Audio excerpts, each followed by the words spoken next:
Here's the hot take from what you said there. The problem, I think, is that brands spend so much time optimizing their welcome series. Should email 3 or 7? What should email 4 say? I mean, there's so many things that people ask me all the time. Meanwhile, their abandoned flow card is literally one email from 2019 that they set up when they first set up the store. From the open to the click, they're the masters of the flow. Just watch your list grow and your leads turn to gold. Did we retain you so far, or do we have to extend it? If you want results, you know you gotta send it. Yeah, you know you gotta send it. Yeah, you know you gotta send it. Yeah, you know you gotta send it. All right, what is up, everyone? Welcome back to Send It, where we discuss anything and everything retention marketing, specifically in email and SMS marketing and e-commerce. My name is Jimmy Kim, and I'm here with my co-host, Chase Dimond. All right, Chase. Today, our pod. Wait, hold on. Chase, have you ever learned about the 80-20 rule back in the day? You've heard of this, right? Yeah, of course. Yeah, like in Talking school about like or early in your career or something like that? Yeah, I'm probably going to butcher how you pronounce it, but the Pareto Yes, that's principle, it. The something like that? Pareto principle. Yeah, and essentially, right, like the purpose and the overview here is that 80% of the results that you're going to gain typically comes from like 20% of the actual effort. So I remember growing up hearing about it a little bit through, I think, high school and college, and I thought it was just some woo-hoo kind of business theory. But then I actually started looking at email data, and it was interesting. Right. No, email data is a great place to look at this. It hits different when you see your own OmniCenter, your Klaviyo dashboard. Like you said, you have 47 flows running and sending 4 emails a week, and your team is grinding, and you pull the revenue report and realize there's like 3 things doing all your heavy lifting. Dude, it's wild. And the worst part is I think most brands spend equal time on everything, right? They're not applying this 80-20 principle where they're optimizing a flow that makes, I don't know, $100 to $300 a month while they're ignoring the ones that are making or could be making tens of thousands of dollars plus, right? No, you're 100% right. And I think this is a fallacy that we all fall in. So today, we're going to talk about it. We're going to break down the actual 80-20 rule of email revenue, what flows really make you money, which segments really matter, and what you should kind of stop doing right now. Because if you only had 5 hours a week for email, and honestly, a lot of you do, you need to know where to focus. Dude, straight up. So this episode, what we're going to do is we're going to essentially give you exactly what you need to do with a limited amount of time, right? This episode is going to basically make it so that you're going to delete half the work that you're doing. Don't actually delete any of the work you've done, but it's moving forward going to allow you to stop working on the things that just don't make money and don't make sense. And you probably will be able to significantly increase, maybe even double your revenue as a result. Love it. All right, let's get started, man. Let's start right at the top with flows, Chase. When you audit a brand's email program, because you've audited thousands of brands at this point, what flows consistently drive the most revenue? Yeah, I would say it's really the same, 3 to 4, right? Everything from like, and people kind of call this the same thing, but kind of let's call it abandoned cart slash abandoned checkout, right? So those are obviously 2 different flows, but just for ease here, we're going to consider that kind of one type of thing. But obviously, you should have different ones. Number 2 would be like things like post purchase, right? Things like cross sells, upsells, replenishment reminders, subscription pushes, those types of things. And then, the other one would be something like a browse abandonment, just because it's really heavy volume and there's some decent intent. And I guess the other one would be something like a welcome series, right? Those 3 to 4 automations, those kind of 3 to 4 core flows, they're going to account for 60 to 80% of your entire automated flow revenue. And sometimes even more, right? Yeah, but then Chase, then brands come to us and say, should I build a sunset flow? What about a re-engagement series? How many emails should be in my welcome series? I mean, these are kind of the typical questions we hear all the time, right? 100%. So look, those flows have a place. Obviously, the welcome series is a core one, but the other ones, sunset flow, re-engagement flow, right, kind of the win back type stuff, those have a place, but those aren't the end all be all. The data shows that like in a typical kind of D2C brand, let's call it doing 5 to 10-ish million dollars a year, your abandoned cart flow might generate 50 to 100,000-ish per month. Your welcome series, again, it kind of depends on the attribution, if they're attributing it to the actual email itself or not. Maybe it's doing like 10, 20, 30,000 bucks a month, right? Whereas your sunset flow, that's just doing very little, if anything, right? Maybe a couple $100, maybe $500, if let's call it that, if you're lucky. No, I love that. And, the truth is, if you break it down, and that's what we'll do right now, it really is just about understanding how each one of these works. So let's start with the first one, which is the abandoned cart. Your thoughts here? Dude, abandoned cart ban checkout, this is literally the money printer, right? You've seen those memes, you've seen those GIFs. Like, this is the money printer one. Now, let's call it 3 to 4 emails being sent here, sent kind of over the first, 1 to 3 days, right? So it's sent over the first like 24 to 72-ish hours. And the reason that these work is they're extremely, extremely high intent. Someone literally added your cart, product to cart, or they started checkout, they're already halfway, 3/4 of the way to buying. And again, I keep kind of lumping those together, but it is important that you have both those, and those both are kind of separate flows. And what do you think when you've seen industry averages? What are the typical recovery rates that you see? Yeah, so kind of for both of these, it's if they're well optimized, well timed, really kind of a well working machine, they can convert in the ballpark of, let's say, like 10 to 15-ish%, um, which is, kind of industry standard. It's kind of like the average above average, but dude, we've had clients do upwards of like 18 to 20-ish%. So that's a lot, right? 1 out of every 5 emails that you send here, let's call it, could drive a conversion. That's really meaningful. So you don't need 7 emails here. You just need a few really good ones. So 3 emails that kind of come to mind here. Number one is just a simple kind of quick reminder. 30, 60 minutes, maybe 2 hours later after someone abandons. That's number one. If someone doesn't convert, email 2 would be reinforcing the value. So this could be 6, 10, 8, whatever, 12 hours, full of social proof, full of benefits, really tapping into the urgency piece. And then kind of like that final push, let's call it 24 hours or so later. Maybe you have one additional email, but let's call it 24 hours later. This is like the incentive or the final push. Could be a discount or just a really, really strong urgency play. Yeah, and dude, people overcomplicate this all the time. Right. The first email should literally just be like, "Hey, you left this behind. Here's your cart." There's no essay needed. There's no story needed. Just literally a reminder.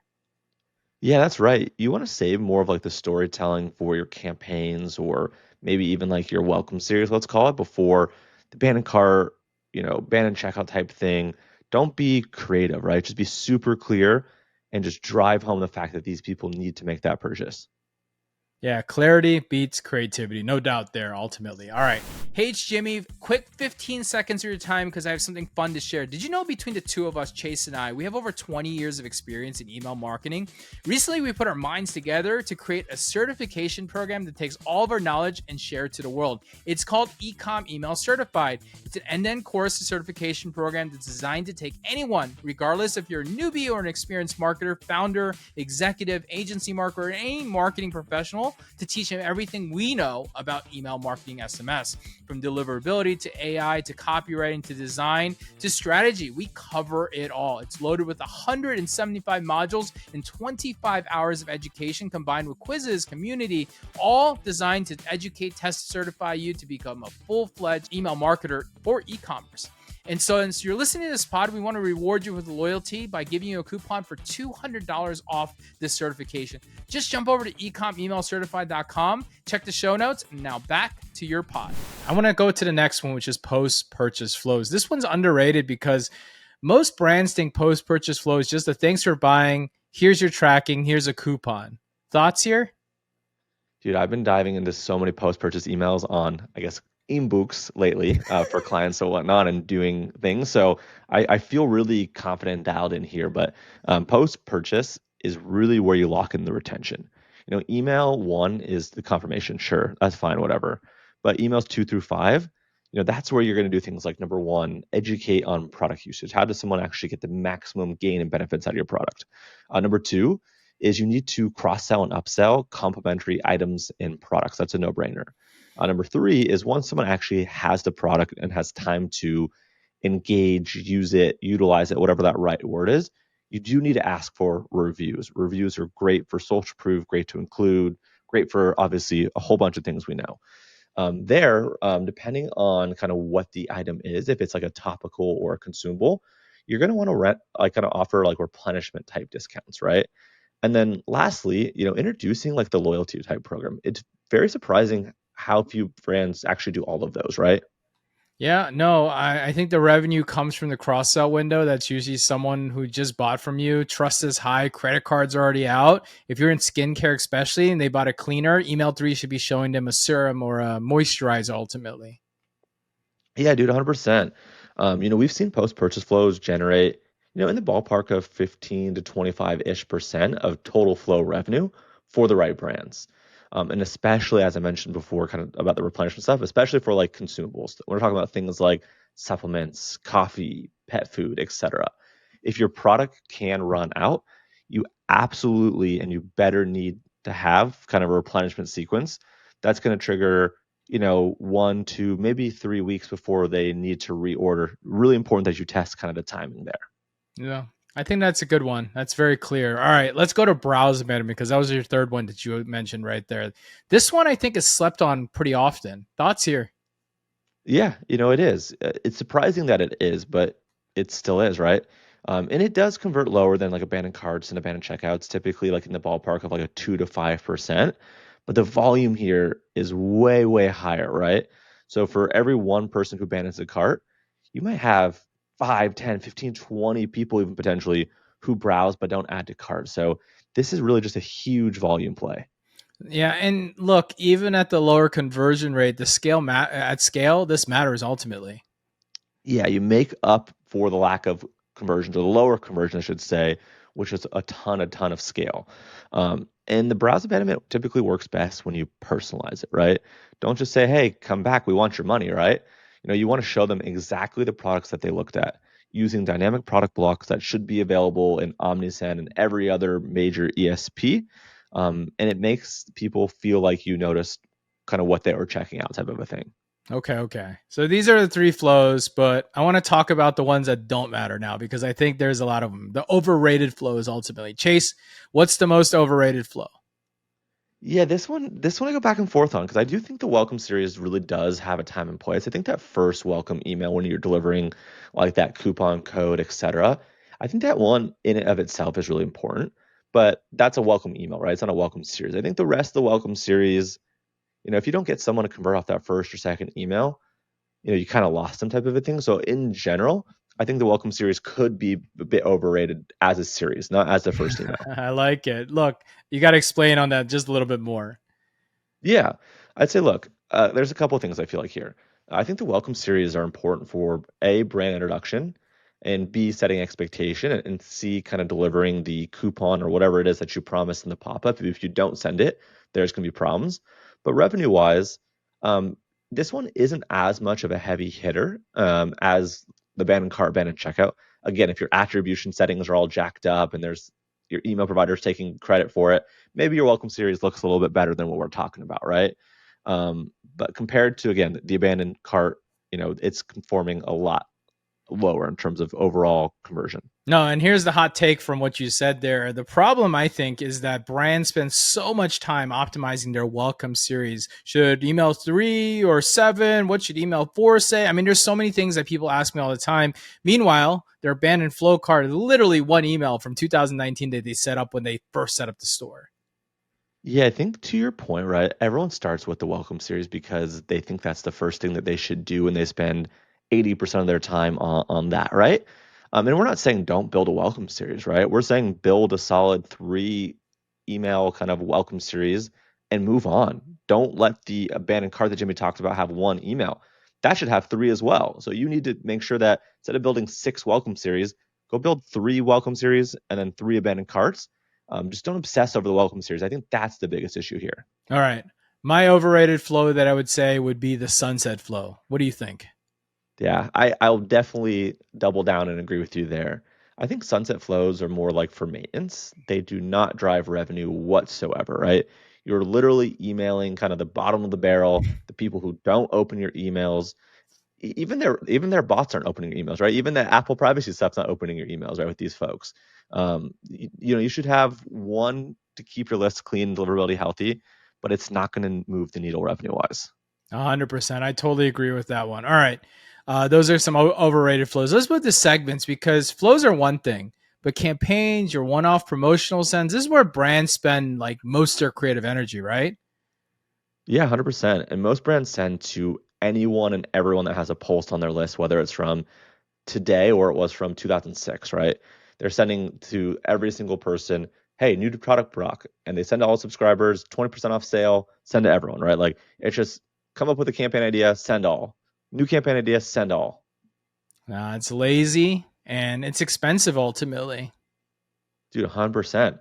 Because look, here's the reality, right? Is 20 to 30% of your email list generates 70 to 80% of your email revenue. Again, the 80-20 rule that we kind of introduced. Yeah. So look, let's define these high value segments. So let's start with the easiest one, which is your VIP high LTV. This is your top 10, 20% of customers by lifetime value. If you drove like a bell curve out, it would be your top 10, 20% on there, right? People who've regularly purchased multiple times, high AOV. And I think this is an important one, and they engage regularly with your emails. How about you? How do you define it? Yeah, that was great. I'd say most ESPs let you create a segment based on kind of like placed order at least two times or total greater value spent than X, or in Klaviyo you can create a predictive segment based on CLV. OmniSend's got some cool stuff you can do there as well. So everyone kind of has a slightly different definition of it. But really why this segment matters is because they open more, they click more, and they convert more, right? So if you're split testing subject lines or offers, test it on this group first because they'll give you that signal much quicker and much stronger. Yeah, and the reality is, man, you should be treating them differently. VIP should get special early access to sales, exclusive products, surprise discounts. You should be making them feel extra special because they are your business ultimately. Yeah, 100%. And we worked with a brand that started sending like, VIP only emails once a month. No discount, just kind of like, hey, you're in the inner circle, here's what's coming. Open rates were fantastic, right? North of 50, 60%. These people are invested. They really do care about what you've got going on. All right. Yeah, no, I want to jump over to one-time buyers because I think one of the things that people don't think about quite often enough is the one-time buyer, the people who've bought once but never came back. And to me, this is my retention opportunity. Most brands ignore this segment because they're focused on acquisition. But think about this, okay? You already converted that person once. The hard part is done. What's the play here? What do you think about when you think about those one-time purchasers, Chase? Yeah, I would say like look into creating like a dedicated win back sequence. So if someone bought 2 to 3 months ago, 60, 90 days ago, and they haven't returned, trigger a three-part kind of email series. And again, if someone converts at any one of these, just toss them from the flow. But if they don't, send all three. So number one could be as simple as like, hey, we miss you, kind of like a soft touch here, and remind them kind of what and why they bought in the past. That's number one. Number two would be kind of focused on, I guess, social proof and kind of new arrivals. So show them the latest and greatest, show them what's popular, show them what's back in stock, that type of thing. And the third email, if they're still not kind of convinced just yet, toss them some kind of incentive. Especially if you don't give incentives at all, this might make them feel special. Here's 15% off to come back. And if you're kind of a consumable brand, right, topical brand, something again that runs out, this should be automatic, right? If someone bought coffee and hasn't reordered in, let's call it 30 days, that's a problem, right? You really should be emailing them before they do run out. They should have your product on hand. That way they don't have to go days or weeks without it. And Yeah. then replenishment No, reminders. yeah, no. I was gonna say, yeah, I 100% agree with that so far. Cool. Yeah, I appreciate that. Anything that you want to add? Yeah, I think the one that I would add as the third segment that comes into this place, and this is a little tricky because I want to be careful not to say it the wrong way, but it's your engaged subscribers, right? The people that we're seeing active signals with. Now, you should layer Yeah. those with a customer versus prospect, layer and segment that you should put into, but ultimately that should be a segment that should be paid attention to because just like everything else we talk about all the time on this pod, like a lot of people are leaving your list. A lot of people are unsubscribing. A lot of people are sunsetting. But the people that matter most are those who are engaged. And depending on where they are in the funnel, if they're someone who just started and got on the prospect or been on there for 30 days, there's a different clearing event that needs to occur. So I'm going to broadly say engaged subscribers is part of your 80/20 rule, but you also need to be digging a little bit deeper into that side of things. All right. Yep. I want to jump into the other side, the segments that don't matter as much, because there's a lot of things that these are people who obsess over these that they don't actually remove they don't remove the move the revenue needle ultimately, right? And I'm talking Yep. about, like, first one, you've heard this one. Well, my boss said we have 100,000, even though we only email 20,000, we have 80,000 unengaged subscribers. And then I see this brand spending time, so much time. How do I get these people who haven't opened in 6 months to open my answer? And the answer is you probably can't, and you probably shouldn't try that hard. And when you run this like win back every quarter, which people have, and they haven't opened in 6 months, they're either going to be not interested, they're using a different email, or your emails are going to spam. Yeah. And, you know, hard to say which one, maybe it's all three, but any of those scenarios means they're just not worth your time and your effort. Clean your list and move on. It's really that simple. Yeah, and then that would be the one that really just doesn't matter. I think when you're segmenting, you're absolutely right. There's only really the 3-4 priorities here, I guess, when you're doing the 80/20. You get your VIP high ticket LTV people. You've got your one-time buyer for win back. So these are customers. So you're basically splitting your customers into two. Then you've got your engaged bucket of all your prospects ultimately. Those are your three segments that make up for 80/20, 80%. And then you've got everyone else in the last 20% buckets. Yeah. And within those segments, right, you want to test further, test by product affinity, right? Someone brought something like skincare, send them skincare content. If they bought apparel, send them apparel, right? It's really that easy. Yeah, and that's where the magic really happens. Broad sends get broad results ultimately. So the tighter the send, the tighter the results, just a lot more work. Hey, it's Jimmy, and I hope you're enjoying the pod so far. I want to talk to you about one of our sponsors, and it's about sales tax. Yeah, I know, nobody wants to hear about it, but here's the thing. If you're selling online, you've probably spent way too much time, money, and stress on something that should be automated. Enter Kintsugi. Pronounced kintsugi, named after the Japanese art of turning broken pottery into something beautiful and resilient. That's exactly what Kintsugi does for your tax chaos. Their AI monitors and files and optimizes your sales tax automatically across all states and jurisdictions. They even go to Canada and even to Europe as well. We're talking about saving you serious time. The average customer spends 9 hours every single month working on this. That's over 100 hours a year that you get back to focus on your actual growing business. But here's where it gets really good. No more expensive tax professionals eating onto your profits. Kintsugi AI handles compliance with a 98.3% reduction in error. That's practically bulletproof accuracy. One-click integrations with your existing platforms and systems, meaning that the setup is painless and their white glove support team has your back every step of the way. Sales tax headaches, gone forever. Consider them eliminated forever, and it's e-commerce, SaaS, and agency. Anyone who pays sales tax needs Kintsugi. And we have a very special offer for you today. If you mention Jimmy and Chase, you get 3 months completely free. That's 3 months of automated tax filings, perfect compliance, and getting your life back. Visit trykintsugi.com and mention Jimmy and Chase for a 3-month head start.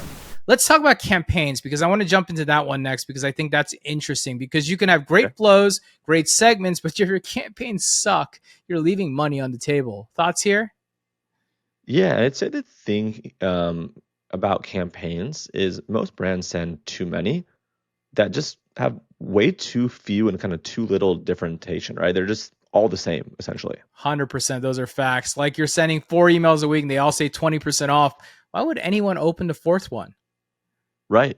So why don't we break down the types of campaigns that actually do drive engagement revenue? Should we do that? Yeah. Let's start with Cool. the first one. Product launch campaigns. These are highest key engagement campaigns if you do them right.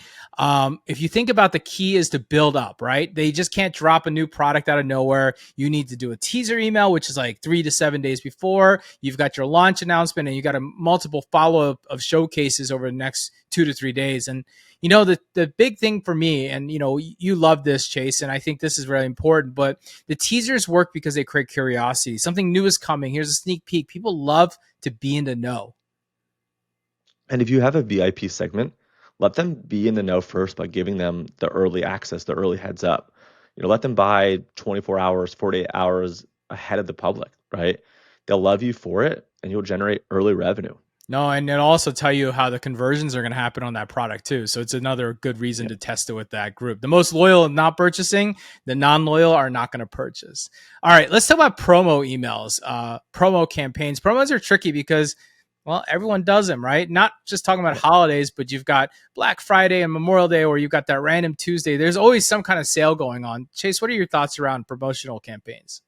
Yeah, I think because everyone does that, the whole differentiation part is super important and it's really everything. So if you're running a sale, don't just say 20% off. You want to give context as much as possible. So our birthday sale, here's 20% off everything. That's the reason, right? Restocking fee avoidance sale, right? So if you have excess inventory, early access for our best customers, just by giving things kind of some clarity in a label, it makes it justified almost and differentiated because everyone just does a sale to do a sale for no rhyme or reason. You don't know when the next one's going to happen, type of a thing. So you want to create the urgency by doing that, what we just mentioned. That's real. Flash sale next 6 hours only is going to convert way better than sale ends Sunday.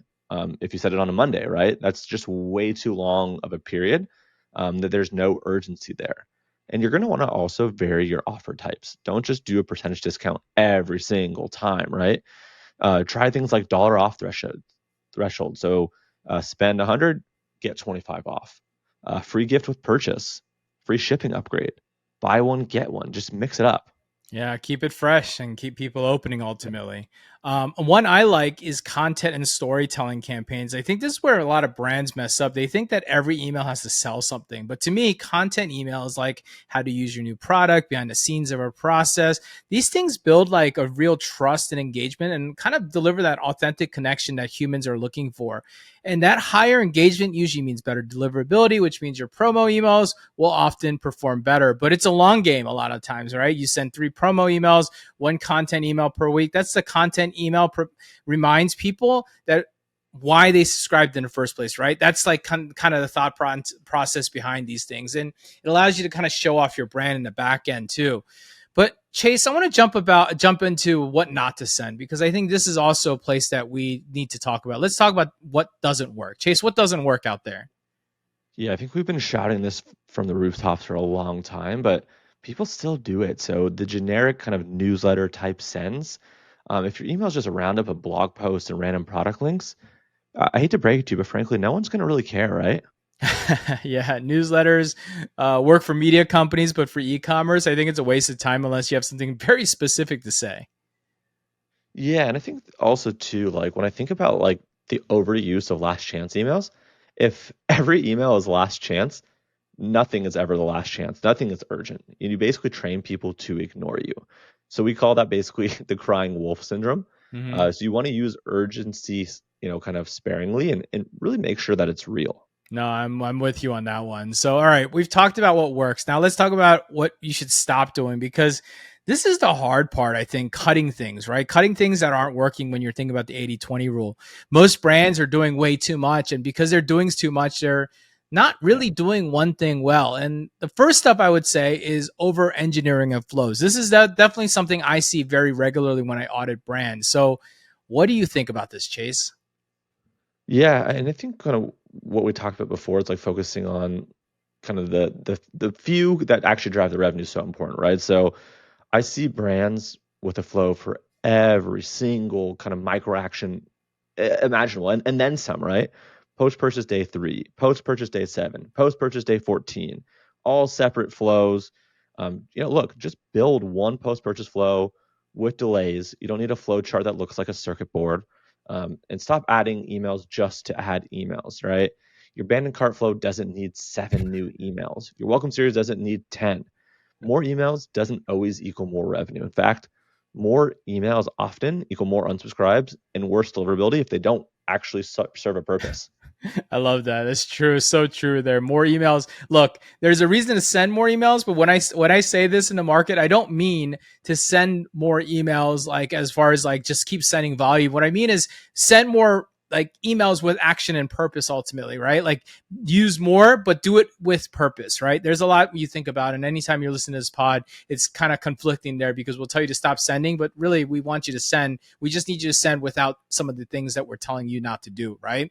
And with that, the Right. next one I would say is God, Chase, we got to stop this world of batching and blasting, man. Stop sending to your whole list. You got 100,000 subscribers and 40,000 haven't opened in 6 months. Why are you emailing them? They are hurting your sender reputation. Look, it's so simple to say this again and again. Segment your campaigns, send to engaged subscribers, occasionally try to win back engaged folks, but don't try to send the campaigns to everyone. It's quality over quantity, and a 50,000 person engaged list is better than a 200,000 person zombie list ultimately. Let's talk about another fun little thing that people need to do is stop obsessing over low impact metrics. Chase? Yeah, the first one that screams out to me is open rates, right? Everyone is overly obsessed with open rates. It's Dude, weird. my number one thing that people and clients come to me, our open rates have dropped 35 to 32%. What do we do now? Dude. Here's what you do. Absolutely nothing, right? Open rates are directional at best, especially in the kind of post iOS privacy change world we live in today. Focus first and foremost on clicks and revenue, and you'll be okay. I'd rather have 20% open rates with a 5% click rate than a 40% open rate with a 1% click rate. Yeah. And again, I think the other one, like, keep this with a grain of salt, but don't obsess over kind of unsubscribe rates. They're important, but if you lose a subscriber, it's okay. The world's not going to end, right? If you're sending emails that are good to the right people, 0.1 to kind of 0.3% is normal and healthy, and stop tripping about it. Yeah, unsubscribe means that you're being bold ultimately sometimes in my opinion. And if no one ever unsubscribes, you're probably really boring or you're not standing out or no one's opening your email ultimately. So that leads me to kind of the copying thing. I think something that people do too often, especially marketers, is people follow those best practices pretty blindly. Send emails at 10 a.m. or use emojis as subject line. And they aren't universal truths, but people love just doing things and not even having a test behind it. What are your thoughts here, Chase? Yeah, look, maybe that's a starting place, but it's not the end all be all. You do have to test for your own specific audience. And if you're an agency and you have clients, client A versus client B versus client C are probably going to have way different performance at different times. Maybe your customers or your client customers actually like to open emails at 8 p.m. Maybe they don't like emojis. And you don't know what you don't know, and you won't know unless you test.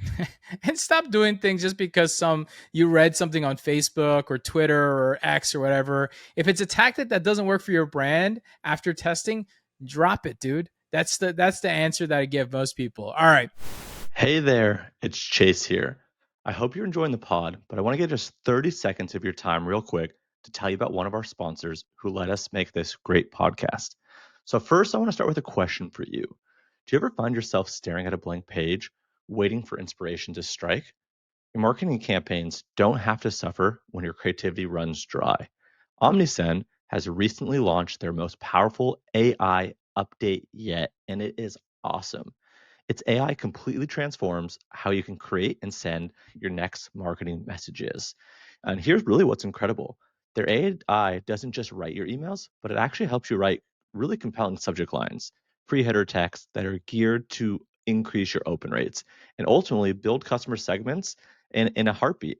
And just whisper to the AI who you're targeting, and it's going to figure out all the complex segmentation for you. So that way you have no more guessing games. But hey, wait, it gets better. Their AI writer actually now proactively suggests improvements to your copy, and it's going to adapt to your brand's unique voice and tone while following email marketing best practices. And their personalized product reminders analyzes your browsing behavior to serve up exactly what each of your customer wants and needs to see. And their campaign booster automatically resends emails to people who didn't open or engage with them, which helps lift revenue by an average of 13%. And now, with over 150,000 very happy customers already dominating their markets using OmniSend's email, SMS, and push notifications, plus they have 24/7 amazing support that actually responds fast and is very helpful, you're joining a winning team. So stop wrestling with writer's block and start letting AI do the heavy lifting for you. Visit omnisend.com and experience the future of marketing automation. Let them know that Jimmy and I sent you. And now back to the pod. Chase, I feel like we've done a pretty fun pod here with talk about the 80-20 rule. It's kind of funny because we're basically telling people to simple it down, Don't get overcomplicated and really focus on where the revenue is. And that's the right way of thinking about it. But if you want to apply the 80-20 rule today, here's your priority list that we kind of put down. Number one, audit your flow revenue, go into your ESP, hopefully OmniSend, pull in your revenue flow by the last 90 days and identify your top 3 flows. Now spend 80% of your time working on those, right?